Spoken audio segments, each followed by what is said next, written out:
Sanskriti University for Excellence in Life, BTech Agri BSc Lateral Entry.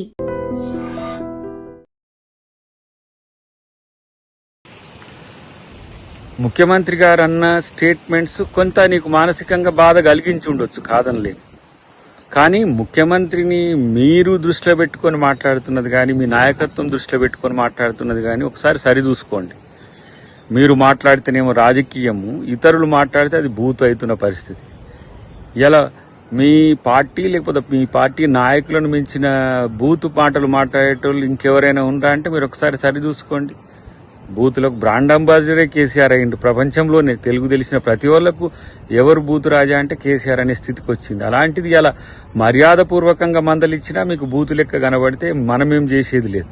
కానీ ఈరోజు ఉమ్మడి నల్గొండ జిల్లాకు సంబంధించిన అంశంలో రేవంత్ రెడ్డి గారి సమగ్ర ప్రణాళిక ఒకసారి చూసి తెలుసుకొని మాట్లాడండి.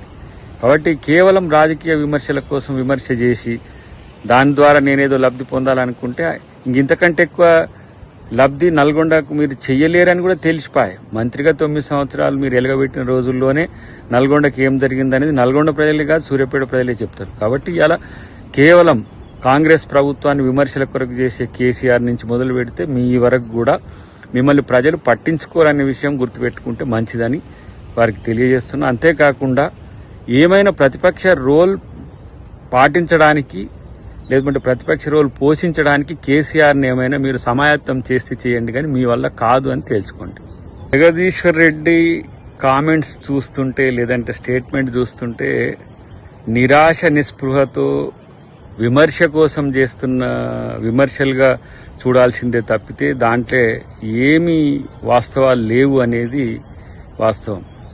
అబద్ధాలు చెప్పడానికి కూడా నిస్సిగ్గుగా వారు చేస్తున్న కామెంట్స్ ఏవైతే ఉన్నాయో, ఒక్క ప్రాజెక్టు కట్టకుండా కనీసం ఎస్ఎల్బీసీ టన్నెల్ కూడా పూర్తి చేయలేని ఒక దివాలాకోరు ప్రభుత్వం ఇలా గతంలో పాలించింది.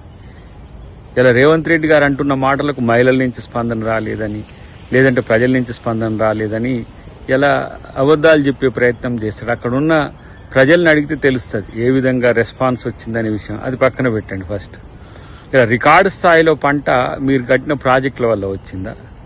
నాగార్జున సాగరో, శ్రీశైలమో, లేకపోతే ఏ ప్రాజెక్టుల వల్ల మీరు కట్టినాయో చెప్పండి. కాబట్టి మీ యొక్క అస్తిత్వం కోల్పోతున్న క్రమంలో ఏదో కేసీఆర్ను మెప్పించడానికో లేకపోతే మిమ్మల్ని తిట్టినందుకు ఏదో దాన్ని నేను ఉన్నా అని చెప్పుకోవడానికి తప్పితే దాంట్లో ఏముంది మీ ప్రెస్ మీట్లో? కేవలం ఇలా కేసీఆర్ భజన పరుల యొక్క బాగు జరిగింది గత ప్రభుత్వంలో తప్పితే మరొకటి కాదు. ఈరోజు ప్రతి కార్యక్రమం ప్రజల కొరకు చేస్తున్న అంశాన్ని మీరు జీర్ణించుకోలేక చేస్తున్న అక్కసుతో చేస్తున్న స్టేట్మెంట్స్గా చూడాల్సిందే తప్పితే దీంట్లో కొత్తదనం ఏముంది?